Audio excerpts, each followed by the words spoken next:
नमस्कार, मी ॲडव्होकेट अमोल गुलाबराव सातकर। 2 दिवसापूर्वी बारामती लोकसभा मतदारसंघाच्या निवडणुकीचा निकाल जाहीर झाला। त्या निकालामध्ये आपण बघितलं असेल, सुनेत्रा वहिनी पवार यांचा जवळजवळ 1.5 लाखाच्या मताने पराभव झाला। गेल्या 40 वर्षांमध्ये अजितदादा पवार यांचं बारामती आणि परिसरात खूप मोठं काम आहे। एवढं मोठं काम असताना देखील या निवडणुकीला अजित पवारांचा पराभव का झाला? तर मला असं वाटतं की याला कारणीभूत अजितदादांचे पै पाहुणे आणि अजितदादांचे पदाधिकारी आणि ज्यांना ज्यांना अजितदादांनी ह्या 40 वर्षात मोठं केलं ती लोक ह्या गोष्टीसाठी कारणीभूत आहेत।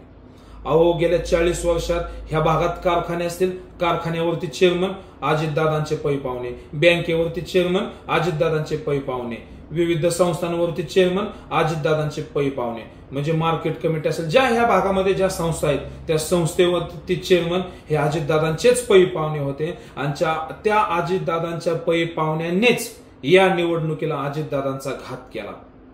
अहो, गेल्या ह्या निवडणुकीला मित्रपक्ष भारतीय जनता पार्टी आणि मित्रपक्ष असेल, या मित्रपक्षाने सुनेत्रा वहिनींचं पत्र घरोघरी पोहोचवलं। अगदी उंच उंच बिल्डिंग मध्ये वरच्या फ्लॅटमध्ये जाऊन देखील मित्रपक्षाने पॉम्पलेट पोहोचवलं, परंतु यांच्या पदाधिकाऱ्यांनी जेवढ्या प्रमाणात काम करायला पाहिजे होतं तेवढ्या प्रमाणात काम केलं नाही।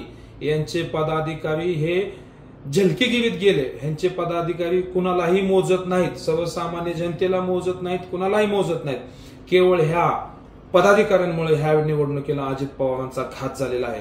तर दादांना माझी विनंती आहे, येणाऱ्या विधानसभेला हेच पदाधिकारी जर तुमच्या सोबत राहिले तर हे लोक विधानसभेला देखील तुमचा घात करतील। तर माझी विनंती अजितदादांना की येणाऱ्या निवडणुकीला आपण ह्या गोष्टीचा कुठेतरी गांभीर्याने विचार केला पाहिजे। तुमच्या सोबतच राहिले, तुमचंच खाल्लं, तुमचंच पिल्लं, तुमच्याच जीवावरती मोठे झाले आणि तुमच्याच पाठीत खंजीर खुपसला।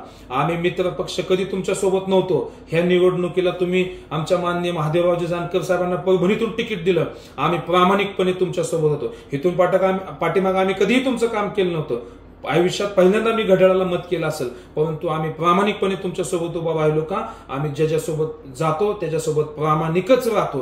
परंतु या निवडणुकीला तुमच्याच पदाधिकाऱ्यांनी तुमच्या सोबत राहून तुमचा घात केलेला आहे। तर विधानसभेला माझी विनंती आहे की अजितदादांनी थोडंसं सावध राहावं, नाही तर हीच लोक, हेच तुमचे पै पाहुणे तुमचा विधानसभेला देखील घात करतील। धन्यवाद।